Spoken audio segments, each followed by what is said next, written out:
ഓം ചണ്ഡാകാരം ഭുജഗശയനം പത്മനാഭം സുരേശം വിശ്വാധാരം ഗഗനദർശം മേഘവർണം ശുഭാംഗം ലക്ഷ്മീകാന്തം കമനയനം യോഗിധ്യാനഗമ്യം വന്ദേ വിഷ്ണും ഭൈരം സർവലോകനാഥം. ഓം നമോ ഭഗവതേ വാസുദേവായ. നമോ ഭഗവതേ വാസുദേവായ. ഓം ശ്രീകൃഷ്ണായ പരബ്രഹ്മണേ നമഃ. എല്ലാ സജ്ജനങ്ങൾക്കും ഗുരുവായൂരപ്പന്റെ നാമത്തിൽ സാഷ്ടാംഗ പ്രണാമം. ഭാഗവത ഭഗവത്ഗീതയിലെ 18-ാമത്തെ അധ്യായം വാനപ്രസ്ഥ സന്യാസ ലക്ഷണത്തെ പറ്റിയാണ് നമ്മൾ ചിന്തിക്കാൻ തുടങ്ങിയിരുന്നത്. ജ്ഞാനം ഉറപ്പാക്കി ആത്മാവിന്റെ ബന്ധവും മോക്ഷവും വേർതിരിച്ച് സ്വയം നമ്മൾ അറിയണം. എന്താണ് ജീവൻ മുക്തി, എന്താണ് ജീവൻ മുക്തഭാവം എന്ന് നമ്മൾ ജീവിച്ചിരിക്കുമ്പോൾ തന്നെ, ശരീരത്തോടു കൂടി ഇരിക്കുമ്പോൾ തന്നെ അത് അനുഭവിച്ചറിയണം. അതിന് നമ്മൾ കാണുന്നതും കേൾക്കുന്നതും അനുഭവിക്കുന്നതും ഈ ദൃശ്യപ്രപഞ്ചത്തിൽ ഏതൊക്കെ വിഷയങ്ങളുണ്ടോ അതൊക്കെ ബ്രഹ്മമയമായിട്ട് അറിയണം. അതാണ് യഥാർത്ഥ ജ്ഞാനം എന്ന് പറയുന്നത്. ഈ പശ്ചാത്തലത്തിൽ ഇന്ദ്രിയ ദൃശ്യങ്ങൾ സത്യമെന്ന് തോന്നുന്നതൊന്നും അത് സത്യമാണെന്ന് തോന്നാൻ പോയാൽ, നമ്മൾ ഈ പ്രപഞ്ചത്തിൽ കാണുന്ന വിഷയങ്ങളൊക്കെ സത്യമാണെന്ന് തെറ്റിദ്ധരിക്കുക എന്ന് പറയും. അത് അങ്ങനെയാണ് നീങ്ങുന്നതെങ്കിൽ അതൊക്കെ ബന്ധത്തെ ഉണ്ടാക്കും, അഥവാ ബന്ധനമായിട്ട് മാറും. ഇതാണ് സംസാര ബന്ധനം, പ്രാരാബ്ധമായിട്ട് നമ്മൾ വീണ്ടും വീണ്ടും ജനിക്കാൻ കാരണമായി വരുന്നത്. അപ്പൊ ദൃശ്യപ്രപഞ്ചങ്ങൾ മുഴുവൻ എല്ലാം എന്ത് കണ്ടാലും കേട്ടാലും ഒക്കെ ബ്രഹ്മമയമായിട്ട് കണ്ടാൽ മതി. അങ്ങനെ ഒരു സ്ഥിതിയിലേക്ക് നമ്മുടെ മനസ്സിനെ ഉയർത്തിക്കൊണ്ടുവരണം എന്നർത്ഥം. അതെല്ലാം ബ്രഹ്മമാണെന്ന് ഉറപ്പുവരുത്തുന്നതാണ് മോക്ഷം എന്ന് പറയുന്നത്, അഥവാ ജീവൻ മുക്തി. പിന്നെ ആനന്ദമയമാണ്. കാണുന്നതും കേൾക്കുന്നതും ശത്രുവും മിത്രവും ബന്ധുക്കളും എല്ലാം ബ്രഹ്മമയം. ആ രക്തബന്ധത്തിൽപ്പെട്ടവർ, ആത്മബന്ധത്തിൽപ്പെട്ടവരായിക്കോട്ടെ, നക്ഷത്രബന്ധത്തിൽപ്പെട്ടവരായി, സുഹൃത്ത് ബന്ധുക്കളായിക്കോട്ടെ, ജീവജാലങ്ങളായിക്കോട്ടെ, എന്ത് കണ്ടാലും കേട്ടാലും എല്ലാം ബ്രഹ്മമയമായിട്ട് ഉറപ്പിക്കണം. ആ അവസ്ഥ അനുഭവിക്കാൻ സാധിച്ചാൽ അത് തന്നെയാണ് ജീവൻ മുക്തി എന്ന് പറയുന്നത്. ക്ഷുദ്രകാമങ്ങൾക്ക് ഒരിക്കലും വഴങ്ങരുത്. നമ്മളെ ഈ ഒരു അവസ്ഥയിലേക്ക് എത്താൻ തടസ്സപ്പെടുത്തുന്ന ക്ഷുദ്ര വിചാരങ്ങളും മായ എന്ന് പറയുന്ന സംഗതി ഇവിടെയാണ് നമ്മളെ ആക്രമിക്കുക. അപ്പൊ അതുകൊണ്ട് ഈ മായയ്ക്ക് അടിമയാകാതിരിക്കണം. അങ്ങനെ പോയാൽ വീണ്ടും അത് ബന്ധനങ്ങളിലേക്ക് നമ്മളെ കൊണ്ടുപോകും. അതിനൊന്നും ഒരു കാലത്തും വഴങ്ങാതിരിക്കാൻ ശ്രദ്ധിക്കണം. ആത്മാവിൽ സുഖവും ശാന്തിയും കണ്ടെത്താൻ ശ്രമിക്കണം. അത് കണ്ടെത്തി കഴിഞ്ഞാൽ പിന്നെ അതിൽ നിന്ന് വ്യതിചലിക്കാതിരിക്കുകയും വേണം. പുണ്യദേശങ്ങളിൽ തങ്ങി ഭിക്ഷയാചിക്കണം. സമൂഹങ്ങളെല്ലാം ഒഴിവാക്കി സത്വഗുണം വളർത്തണം. ഉണ്ടായി നശിക്കുന്നതായിട്ട് പുറമേ കാണപ്പെടുന്ന ഒന്നും സത്യമെന്ന് ചിന്തിക്കരുത്. ഈ കാണപ്പെടുന്നതും കേൾക്കുന്നതും ഒക്കെ സത്യമാണെന്ന് ചിന്തിക്കാൻ ഇട വന്നാൽ അത് ബന്ധന കാരണമാകുന്നതിന് മുമ്പ് പറഞ്ഞു. അതുകൊണ്ട് അത് ശ്രദ്ധിക്കണം. ഈ ലോകത്തോ പരലോകത്തോ ഇനി ഒന്നും ചെയ്യാനുണ്ടെന്ന് കരുതരുത്, ഒന്നും നേടാനുണ്ടെന്നും കരുതരുത്. നാനാത്വം മുഴുവൻ മായാമയമാണെന്ന് അറിയണം. ജ്ഞാനനിഷ്ഠനും വിരക്തരുമായിട്ട് സർവത്ര അസക്ത ബുദ്ധി ഉറപ്പിക്കണം. വേഷഭൂഷാദി ബാഹ്യചിഹ്നങ്ങളൊക്കെ വെടിയണം. അലങ്കാര ഇല്ലെങ്കിൽ ആഡംബരങ്ങളൊക്കെ ഉപേക്ഷിക്കണം. കുട്ടിയെ പോലെ കളിക്കണം, കുട്ടിയെ പോലെ ജീവിക്കണം, നിഷ്കളങ്കനായിട്ട് പെരുമാറണം, ജഡനെ പോലെ അസമർത്ഥമായിട്ട് അഭിനയിക്കണം. എനിക്കൊന്നും അറിയില്ല എന്നുള്ള ഭാവത്തിൽ വർത്തിച്ചോളും, ഒരു വിരോധമില്ല. ഉന്മത്തനെ പോലെ സംസാരിക്കണം. ആരോടും വാദപ്രതിവാദങ്ങൾക്ക് ഒരിക്കലും ഒരുമ്പെടരുത്. എന്നാൽ നിരീശ്വരത്വം പ്രദർശിപ്പിക്കുകയും അരുത്. ജനങ്ങളെ ഒരിക്കലും മറ്റുള്ളവരെ ഒന്നിനെയും ഭയക്കേണ്ടതില്ല, ഭയപ്പെടുത്തുകയും അരുത്. അതായത് ഗീതയിൽ പറയുന്ന പോലെയാ, നമ്മൾ ആരെയും അസ്വസ്ഥരാക്കരുത്. ആരെങ്കിലും നമ്മളെ അസ്വസ്ഥരാക്കാൻ ശ്രമിച്ചാൽ നമ്മൾ അസ്വസ്ഥരാകരുത്. ഇതൊക്കെയാണ് ഭക്തന്റെ ലക്ഷണം എന്ന് തന്നെ പറയുന്നുണ്ട്. ആരെങ്കിലും അതിര് കടന്ന് പെരുമാറിയാൽ അത് സഹിക്കുകയും വേണം. ഇപ്പൊ എല്ലാവരും ഒരുപോലെ ആയിരിക്കണം നിർബന്ധമൊന്നുമില്ല. നമ്മൾ പ്രതീക്ഷിക്കാതെ ചിലപ്പം അതിര് കടന്നും ബഹുമാനിക്കാതെയും ആദരിക്കാതെയും ഒക്കെ പെരുമാറുന്ന മാത്രമല്ല, ചിലപ്പോൾ നിന്ദിക്കുകയും ചെയ്യും, അപമാനിക്കുകയും ചെയ്യും. അതൊക്കെ സഹിക്കണം. നമ്മളായിട്ട് ആരെയും നിന്ദിക്കുകയോ അപമാനിക്കുകയോ ചെയ്യരുത്. ദേഹത്തെ ചിന്തിച്ച് ആരോടും വൈര്യം വളർത്തരുത്. ദേഹമാണ് എന്ന് ഭാവനയിൽ ശത്രു മിത്രം പക്ഷപാതം കാണിച്ച് പെരുമാറാനും അതൊരിക്കലും ആവശ്യമില്ലാത്ത കാര്യമാണ്. എല്ലാ ജീവികളിലും ആത്മാവ്, എല്ലാ ജീവികളുടെ ശത്രുവായാലും മിത്രമായാലും മറ്റ് ജീവജാലങ്ങളായാലും വേണ്ടില്ല, എല്ലാവരും സസ്യലതാദികളും പക്ഷി മൃഗാദികളും സൂര്യചന്ദ്രാദി നക്ഷത്രഗോളങ്ങളും എല്ലായിടത്തും ഒരു മണൽത്തരി പോലും തൂണിലും തുരുമ്പിലും ഒക്കെ ഈ പരമാത്മാവ് തന്നെയാണെന്ന് ഉറപ്പുവരുത്തിക്കൊള്ളണം. ബോധരൂപൻ ജലപാത്രങ്ങളിൽ പ്രതിബിംബിക്കുന്ന ചന്ദ്രനെ പോലെ യഥാസമയം ഭക്ഷണം കിട്ടിയില്ലെങ്കിൽ പോലും വിഷാദിക്കരുത്. ചില നിർബന്ധ ബുദ്ധികളൊക്കെ ഉണ്ടല്ലോ നമുക്ക്. അപ്പൊ ഇന്ന സമയത്ത് ഭക്ഷണം കിട്ടിയില്ലെങ്കിൽ അതിന് കോപിക്കുക, അങ്ങനെയൊക്കെ ഉണ്ടാവുന്നുണ്ടോ? നമ്മൾ ഇച്ഛിക്കുന്ന അനുസരിച്ചുള്ള ഭക്ഷണം കിട്ടിയില്ല അതിന് കോപിക്കുക, ഇങ്ങനെയൊക്കെയുള്ള വികാര വിചാരങ്ങളൊക്കെ ഉണ്ടാകാം. സന്യാസി ആയാലും ചിലപ്പോൾ ഉണ്ടാകും. അപ്പൊ അതുകൊണ്ട് അതൊക്കെ ശ്രദ്ധിക്കണം എന്നാണ് ഭഗവാൻ പറയുന്നത്. അപ്പൊ വാനപ്രസ്ഥത്തിൽ ഗൃഹസ്ഥ ജീവിതത്തിൽ നിന്ന് മാറി താമസിക്കുമ്പോൾ സർവം ബ്രഹ്മമയമായി കരുതാൻ പറയുന്നതിന്റെ ഉദ്ദേശ ലക്ഷ്യം ആ അനന്യമായ ഭക്തിയിലേക്ക് എത്തുക എന്നുള്ളതാണ്. അപ്പൊ അവിടെ ശത്രുമിത്ര ഭാവങ്ങളോ മത്സരബുദ്ധിയോ ഒന്നും ഉണ്ടാകാൻ പാടില്ല. ഭക്ഷണം സമയത്ത് കിട്ടിയില്ല എന്ന് പറഞ്ഞിട്ട് വിഷാദിക്കാൻ ഇടവരുത്. കിട്ടി, സമയത്ത് കിട്ടിയെന്ന് വെച്ചാൽ അമിതമായിട്ട് ആഹ്ലാദിക്കും. എല്ലാം ഈശ്വരാധീനം എന്ന് കരുതുക. ഭക്ഷണം പോലും പ്രാണനെ നിലനിർത്താൻ മാത്രം സ്വീകരിക്കുക. എന്തിലും പരമതത്വം വിചാരം ചെയ്തറിയണം. അന്നം, വസ്ത്രം, താമസം തുടങ്ങി എന്തും എതിർച്ചയാ വന്ന് എത്തുന്നതിൽ സന്തുഷ്ടനായിട്ട് വർത്തിക്കണം. ഒരനുഷ്ഠാനത്തിനും നിർബന്ധം വേണ്ട. എല്ലാം ലീലയായിട്ട് ആചരിക്കണം.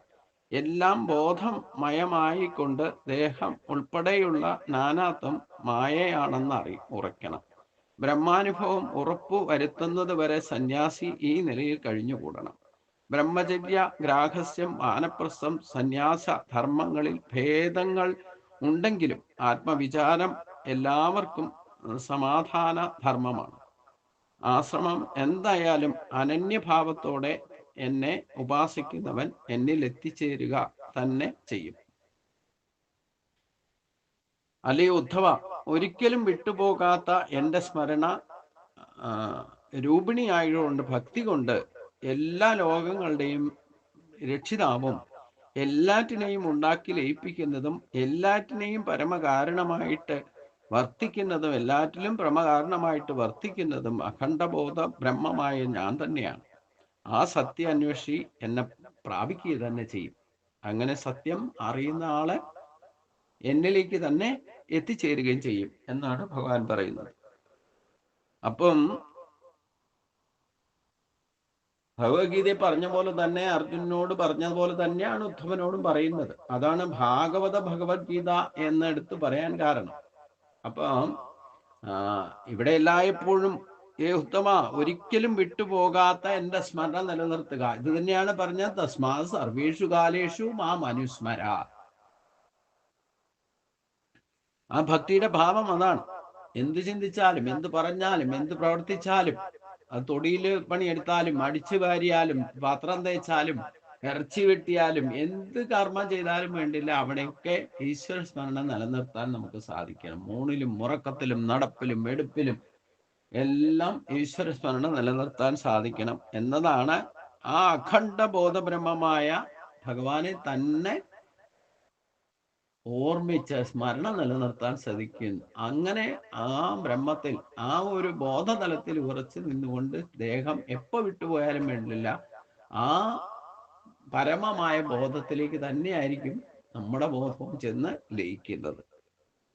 അതാണ് മോക്ഷം എന്ന് പറയുന്നത്. മോപയാദിസ, അവൻ എന്നെ പ്രാപിക്കുന്നു. ആരാണ് പ്രാപിക്കുന്നത്? പ്രസിദ്ധനായ ആ സത്യാന്വേഷി. ആരെയാണ് പ്രാപിക്കുന്നത്? ബ്രഹ്മത്തെ. എന്താണ് ഈ ബ്രഹ്മം? പ്രപഞ്ചത്തിന്റെ പരമകാരണം ബ്രഹ്മം. ശക്തിസ്പന്ദനം മുതൽ സൗരയൂഥങ്ങളെ വരെ പ്രപഞ്ച ഘടകങ്ങൾ ഏതിൽ ഉണ്ടാക്കി എന്നിൽ നിന്ന് ഏതിൽ തിരിച്ചു ലയിക്കുന്നുവോ അതാണ് പരമകാരണം എന്ന് പറയുന്നത്. അതായത് നമ്മുടെ കണ്ണിന്റെ കണ്ണായിട്ട്, വാക്കിന്റെ വാക്കായിട്ട്, പ്രാണന്റെ പ്രാണനായിട്ട് എവിടെയൊക്കെ എന്തൊക്കെ തേജസ് ഗുണവും പ്രകടമാകുന്നുണ്ടോ അത് തന്നെയാണ് പരമകാരണം. അദൃശ്യമായ ഏതോ ഒരു ശക്തി നമ്മുടെ കാഴ്ചകൾ നൽകുന്നുണ്ട്, ചെവിയെ കേൾപ്പിക്കുന്നുണ്ട്, അതൊക്കെ വാക്കിന്റെ വാക്കായിട്ട്, പ്രാണന്റെ പ്രാണനായിട്ട്, കണ്ണിന്റെ കണ്ണായിട്ട് പ്രവർത്തിക്കുന്നത് എന്തോ അതാണ് പരമകാരണം എന്ന് പറയുന്നത്. ആ പരമകാരണമായ ബ്രഹ്മത്തിന്റെ സ്വരൂപം എന്താണ് എന്ന് ചിന്തിച്ചാൽ അഖണ്ഡ ബോധരൂപമാണ്, ബ്രഹ്മരൂപമാണ്. ബോധത്തിൽ ഉണ്ടായി, ബോധത്തിൽ നിന്നും നിലനിന്ന് ബോധത്തിൽ തന്നെ ലയിക്കുന്നതാണ് ഈ പ്രപഞ്ചം. ഒന്ന് തന്നെയാണ് അവസ്ഥാത്രയം പ്രകടമാക്കുന്നതും അത് അവസ്ഥാത്രയത്തിൽ നിന്ന് ഒന്നിലേക്ക് ആയി മാറുന്നത്. ബോധത്തിൽ നിന്ന് ബോധത്തിലേക്ക് ലയിക്കും, ബോധത്തിൽ നിന്നുണ്ടായി ബോധത്തിൽ തന്നെ നിലനിന്ന് ബോധത്തിലേക്ക് തന്നെ ലയിക്കുകയും ചെയ്യുന്നതാണ് ഈ പ്രപഞ്ചം. എങ്ങനെ അറിയാൻ സാധിക്കും അത്? എവിടെ ബോധമുണ്ടോ അവിടെ പ്രപഞ്ചമുണ്ട്, എവിടെ ബോധമില്ല അവിടെ പ്രപഞ്ചവുമില്ല. അങ്ങനെ ആണ് അറിയേണ്ടത്. ഒന്നിലുണ്ടായി അതിൽ നിന്നും അതിൽ തന്നെ ലയിക്കുന്നത്, അതല്ലാതെ മറ്റൊന്നാകാൻ സാധ്യമല്ലല്ലോ. അതുകൊണ്ട് പ്രപഞ്ചം ബോധമയമാണ് അഥവാ ബ്രഹ്മമയമാണ്. ഇത് ഉറപ്പുവരുന്നയാൾ സ്വയം താൻ തന്നെയും ബ്രഹ്മമാണെന്ന് അനുഭവിക്കുന്നു. ഇതാണ് അയാളുടെ ബ്രഹ്മപ്രാപ്തി. ബ്രഹ്മം പരമകാരണമായതുകൊണ്ട് ജനനമോ വികാരമോ മരണമോ ഇല്ലാത്ത നിത്യ സത്യമാണ്. അങ്ങനെ ബ്രഹ്മമായി തീരുന്ന സത്യാന്വേഷി താൻ സ്വയം നിത്യ സത്യമാണെന്ന് അനുഭവിക്കുന്നു. ഇത് തന്നെയാണ് മോക്ഷം, അതായത് ദുഃഖമോചനം. ഇത് അനുഭവിക്കാനുള്ള ഉപായമാണ് അനപായനീ ആയിരിക്കുന്ന ഭക്തി, അതായത് അനന്യമായ ഭക്തി. ഒരിക്കലും വിട്ടുപോകാത്ത സർവം ബ്രഹ്മമെന്ന് ഓർമ്മിക്കുന്നതാണ് അനന്യഭക്തി എന്ന് പറയുന്നത്. കർമ്മരംഗത്ത് എന്തായാലും വേണ്ടില്ല, ഏത് പ്രവൃത്തിയായാലും വേണ്ടില്ല, ഒരു സത്യാന്വേഷി ഈ ഓർമ്മ നിലനിർത്തുമെങ്കിൽ ഭേദചിന്തയും രാഗദ്വേഷവും കുറഞ്ഞ ചിത്തം അവന്റെ ശുദ്ധമാകും, നിഷ്കളങ്കമാകും. ശുദ്ധമായ ചിത്തത്തിന് താൻ ആനന്ദ സ്വരൂപമായിരിക്കുന്ന അഖണ്ഡബോധമാണെന്ന് അനായാസം അനുഭവിച്ചറിയാൻ സാധിക്കും. ഇതാണ് ബ്രഹ്മപ്രാപ്തി. ഇത് ജീവിച്ചിരിക്കുമ്പോൾ തന്നെ സാധിക്കേണ്ടതാണ്. അപ്പോഴാണ് ശരീരം ത്യജിച്ചാലും ആ ബ്രഹ്മത്തിലേക്ക് തന്നെ ലയിക്കുകയും ചെയ്യും. ഭഗവാൻ തുടർന്നും പറഞ്ഞു, ഉദ്ധവരെ, സ്വധർമ്മ അനുഷ്ഠിക്കുന്ന ഒരുവൻ മുൻ പറഞ്ഞ ഭക്തി സദാ അഭ്യസിക്കുമെങ്കിൽ അചിരേണ എന്നെ പ്രാപിച്ച് മുക്തനായി തീരും. മോക്ഷപ്രാപ്തിയുടെ മുഴുവൻ രഹസ്യം ഇത്രയേ ഉള്ളൂ എന്ന് പറഞ്ഞുകൊണ്ടാണ് ഇവിടെ ഭഗവാൻ ഈ അധ്യായം സമർപ്പിക്കുന്നത്. അതുകൊണ്ട് മോക്ഷപ്രാപ്തിയുടെ പരമരഹസ്യം ഈ പറഞ്ഞത് മാത്രമാണ്. അത് ആര് ഗീതയിൽ വ്യാഖ്യാനിച്ചാലും ഭഗവത്ഗീതയിൽ പറഞ്ഞാലും ഉത്തരഗീതയിൽ പറഞ്ഞാലും മാർഗം ലക്ഷ്യം ഒന്നാണെങ്കിൽ കർമ്മം നമ്മളെ അതിലേക്ക് നയിച്ചുള്ളൂ. നമ്മളൊന്ന് ഇറങ്ങി പുറപ്പെടും, സത്യാന്വേഷി എന്ന ആ ലേബലിൽ ഇറങ്ങിയാൽ മതി. പിന്നെ നമ്മൾ സത്യത്തിലേക്കായിരിക്കും എത്തിക്കൊണ്ടിരിക്കുക. അപ്പോൾ ആ സത്യത്തിൽ അന്വേഷിക്കുന്ന ആള് സത്യത്തിലേക്കും, സത്യം ബ്രഹ്മം മാത്രമേ ഉള്ളൂ. അതുകൊണ്ട് ഇനി അതിന് വേണ്ടുന്ന ജ്ഞാനത്തിന്റെ മഹത്വത്തെ പറയാണ് 19ാമത്തെ അധ്യായത്തില് ഭഗവാൻ തുടർന്നും ഉദ്ധവനോട് പറഞ്ഞു, യഥാർത്ഥത്തിൽ ഈ ഒരു തലത്തിലേക്ക് എത്തണം എന്നുണ്ടെങ്കിൽ ബ്രഹ്മജ്ഞാനം ലഭിക്കണം. അതാണ് മഹത്തായ ജ്ഞാനം. അതുകൊണ്ട് വിദ്യ കൊണ്ടും ശ്രവണം കൊണ്ടും ആത്മാനുഭവം കൊണ്ടും ഈ വിദ്യ നേടണം. വെറുതെ ഊഹിച്ച് അറിഞ്ഞാൽ മാത്രം പോരാ, അഥവാ പുസ്തകജ്ഞാനം മാത്രം പോരാ. ഗുരുവിന്റെ അടുത്ത് ശ്രവണത്തിലൂടെ കേട്ട് സത്സംഗത്തിലൂടെ കേട്ടാൽ മാത്രം പോരാ. തുടർന്ന് ജഗത്തായി കാണപ്പെടുന്ന ഈ നാനാത്വം വെറും മായാഭ്രമമാണെന്ന് അറിയണം. അതോടെ ജ്ഞാനവും എന്നിൽ ലയിച്ചു ചേരും. ജ്ഞാനിക്ക് ബ്രഹ്മം മാത്രമാണ് ഇഷ്ടപ്പെടുന്ന വസ്തു. നേടേണ്ട ലക്ഷ്യവും നേടാനുള്ള ഉപായവും ബ്രഹ്മം തന്നെയാണ്. സ്വർഗവും മോക്ഷവും എല്ലാം ഞാൻ തന്നെ. ഞാനില്ലാതെ പ്രിയപ്പെട്ട മറ്റൊന്നുമില്ല. സിദ്ധാന്തപരമായിട്ടും അനുഭവിച്ചും എന്നെ കണ്ടെത്തുന്നവരാണ് ജ്ഞാനികൾ. ആ അനുഭവം തന്നെ ആണെന്ന് ഏറ്റവും ശ്രേഷ്ഠമായ പദവി. അതുകൊണ്ട് ജ്ഞാനി എനിക്കും പ്രിയതമനാണ്. ജ്ഞാനം കൊണ്ട് അയാൾ സദാ സർവത്ര എന്നെ അനുഭവിക്കുന്നു, ഞാനായി വർത്തിക്കുന്നു. തപസ്, തീർത്ഥം, ജപം, ദാനം, മറ്റു പുണ്യകർമ്മങ്ങൾ ഇവയൊന്നും തന്നെ ജ്ഞാനത്തെ പോലെ എന്നെ കണ്ടെത്താൻ സഹായിക്കുന്നില്ല. ശാസ്ത്രീയമായിട്ട് തത്വവിചാരം ചെയ്ത് ബോധരൂപമായിരിക്കുന്ന ബ്രഹ്മത്തെ അനുഭവിക്കുന്നതാണ് ജ്ഞാനം. നഹി ജ്ഞാനേന സദൃശം പവിത്രമക വിദ്യത്തെ തത്സയം യോഗ സംസിദ്ധിയും കാലേനാത്മനി വിന്തതി എന്ന് ഭഗവാൻ പറഞ്ഞു. അത് തന്നെയാണ് ഇവിടെ ഭഗവാൻ പറയുന്നത്. സദാ സർവത്ര എന്നെ അനുഭവിക്കണം. വിശ്വസിക്കുകയല്ല വേണ്ടത്, അനുഭവിച്ചറിയണം. ഞാനായി വർത്തിക്കുന്നത് ഈ പ്രപഞ്ചത്തിലെല്ലാം ഇവിടെ നിലനിൽക്കുന്നത് ഭഗവാനായിട്ട് വർത്തിക്കുന്നതാണ്. അത് അറിയാൻ വേണ്ടിയിട്ട് തപസ്, തീർത്ഥം, ജപം, ധ്യാനം, ഈ പറയുന്ന പുണ്യകർമ്മങ്ങള് ഇവയൊന്നും യഥാർത്ഥ ജ്ഞാനത്തിലേക്ക് എത്തിക്കില്ല. അതൊരു മാർഗം മാത്രമാണ്. പക്ഷെ എന്നെ കണ്ടെത്താൻ സഹായിക്കുന്നില്ല എന്നാണ് പറയുന്നത്. ശാസ്ത്രീയമായി തത്വവിചാരം ചെയ്ത് ബോധരൂപമായിരിക്കുന്ന ബ്രഹ്മത്തെ അനുഭവിക്കുന്നതാണ് ഞാൻ പറഞ്ഞു. നമ്മുടെ ആത്മാവ് ജീവാത്മാവായിട്ട് പരിണമിച്ച് അനേക ജന്മങ്ങളിലൂടെ കടന്നു പോരുമ്പോഴും നമ്മൾ ഏതൊക്കെ തരത്തിലുള്ള ഭക്ഷണം കഴിച്ച് നമുക്ക് ആവശ്യമുള്ളത് ശരീരത്തിലേക്ക് സ്വീകരിക്കുന്ന പ്രോട്ടീൻസ് ആയിട്ട് സ്വീകരിച്ച് ആവശ്യമില്ലാത്ത മാലിന്യങ്ങളെ പുറന്തള്ളുന്ന പോലെ എത്ര ജന്മങ്ങൾ നമ്മൾ എടുത്താലും അതിൽ ആവശ്യമുള്ള ആധ്യാത്മികമായ ധ്യാനം അല്ലെങ്കിൽ ആ അറിവ് മാത്രം നമ്മുടെ ജീവാത്മാവിലേക്ക് തന്നെ പ്രോസസ്സ് ചെയ്തുകൊണ്ടേയിരിക്കുന്നുണ്ട്. ഒരു മെമ്മറി പാറികൾ ഒരു സിപ്പിൽ എന്തുമാത്രം നമുക്ക് റെക്കോർഡ് ചെയ്യാൻ സാധിക്കുന്നോ അതിൻ്റെ ഇരട്ടി 4 കോടി ഇരട്ടിയാണ് നമ്മുടെ ആത്മശക്തിയാകുന്ന ഈ ചിപ്പിൽ റെക്കോർഡ് ചെയ്തുകൊണ്ടിരിക്കുന്നത്. അപ്പം ഇതിന് 3 കവചങ്ങളുണ്ട്, അജ്ഞതയുടെ കവചങ്ങൾ. ഈ കവചത്തെ ഭേദിച്ച് അതിനുള്ള സാധനയാണ് യോഗാശാസ്ത്രം എന്ന് പറയുന്നത്. ഇന്ദ്രിയങ്ങളെ നിയന്ത്രിച്ച് മനസ്സിനെ ഏകാഗ്രമാക്കി ബുദ്ധിയെ ഉറപ്പിച്ച് ചിത്തശക്തിയെ ഉണർത്തിയാൽ മാത്രമേ ഈ അജ്ഞതയുടെ കവചം ഭേദിക്കപ്പെട്ട് ആ യഥാർത്ഥത്തിലുള്ള ജ്ഞാനം നമുക്ക് ലഭിക്കും. അതിനുള്ള സാധനകളാണ് ഈ പറയുന്ന പുണ്യകർമ്മങ്ങളും വൈദിക കർമ്മങ്ങളും ഒക്കെ ചെയ്ത്. അത് തുടക്കത്തിൽ നമുക്ക് ഇതൊക്കെ ആവശ്യമാണ്. പക്ഷെ അത് ചെയ്ത് മനസ്സ് ശുദ്ധി വരും. മനസ്സിലെ മാലിന്യങ്ങളെ അജ്ഞതയുടെ കവചത്താൽ രൂപപ്പെട്ടിരിക്കുന്ന സകല മാലിന്യങ്ങളും ക്ഷുദ്ര ബാധകളും അതിൽ നിന്ന് ഒഴിഞ്ഞു പോയിട്ട് ജ്ഞാനം പ്രകാശിക്കാൻ തുടങ്ങും. അങ്ങനെ ഒരു അവസ്ഥ തന്നെ ഉണ്ടാകും.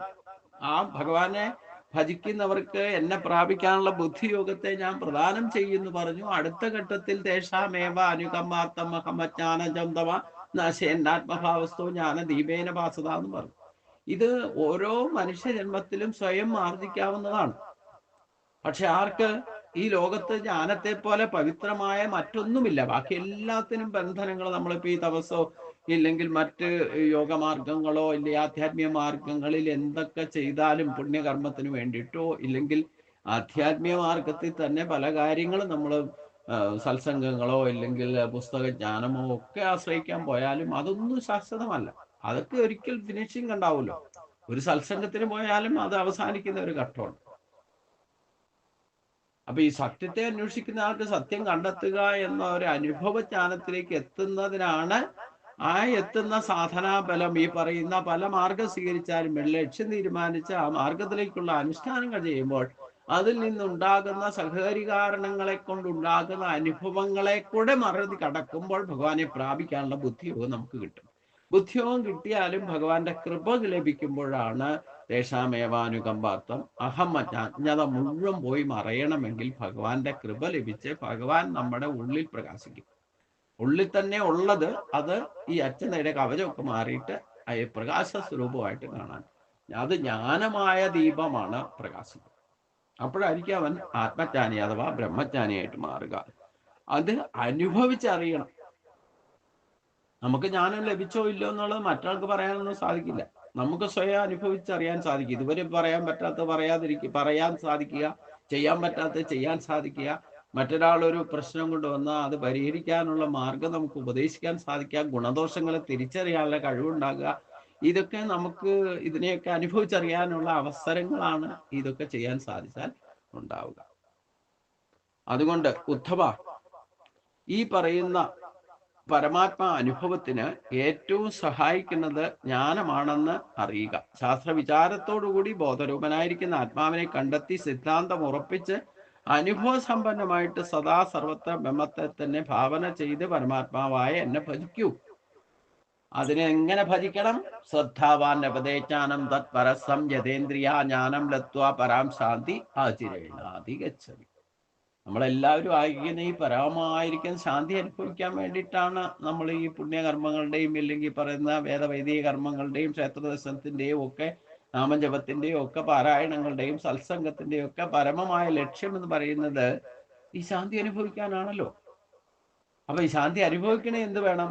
എന്ന് ഈശ്വരീയ ജ്ഞാനം നിങ്ങളിൽ ഉള്ളത് ക്ലിക്കാവുമ്പോഴാണ് ശാന്തി അനുഭവിക്കാൻ സാധിക്കുക. അതിന് ഈ ഭഗവാൻ പറയുന്ന മാർഗത്തിൽ അനുഷ്ഠാനങ്ങൾ അനുഷ്ഠിക്കുന്നത് ശ്രദ്ധാവാൻ ലഭതേ ജ്ഞാനം.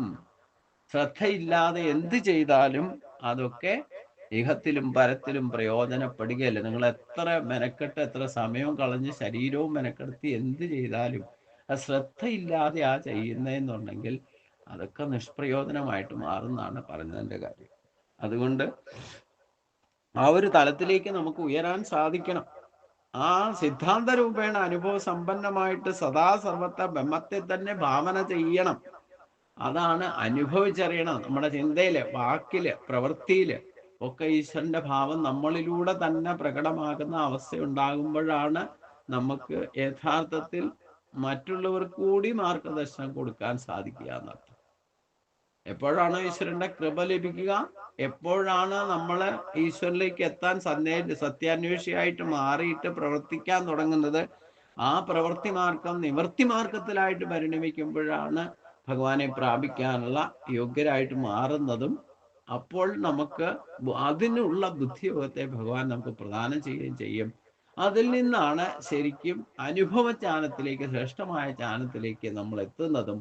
ആ ജ്ഞാനത്തിൽ തന്നെ നിലനിൽക്കാനും ജീവൻ മുക്തഭാവം അനുഭവിച്ചറിയാൻ സാധിക്കും. അത് കണ്ടിന്യൂ ചെയ്താൽ മതി. അനായാസന ജീവിതവും സാധ്യമാണ്, അനായാസന മരണവും സാധ്യമാണ്. അങ്ങനെ മരണം ശരീരം ധരിക്കുന്ന ആൾക്ക് ആ ബ്രഹ്മത്തിലേക്ക് തന്നെ തിരിക്കാൻ സാധിക്കും. അതും ഗുരുവായൂരപ്പന്റെ അനുഗ്രഹം കൊണ്ട് സാധിക്കട്ടെ എന്ന് പ്രാർത്ഥിച്ചുകൊണ്ട് നമുക്ക് ഇതിന്റെ അടുത്ത ഭാഗം അടുത്ത ദിവസം ചിന്തിക്കാം. എല്ലാവർക്കും നമസ്കാരം. ഓം സ്വസ്തി പ്രജാഭ്യാം പരിപാലയന്ത ന്യായേന മാർഗേണ മഹിം മഹീശ ഗോബ്രാഹ്മണേഭ്യോ ശുഭോ സത്യം ലോകാ സമസ്താ സുഖിനോ ഭവന്തു. ഓം ശാന്തി ശാന്തി ശാന്തി.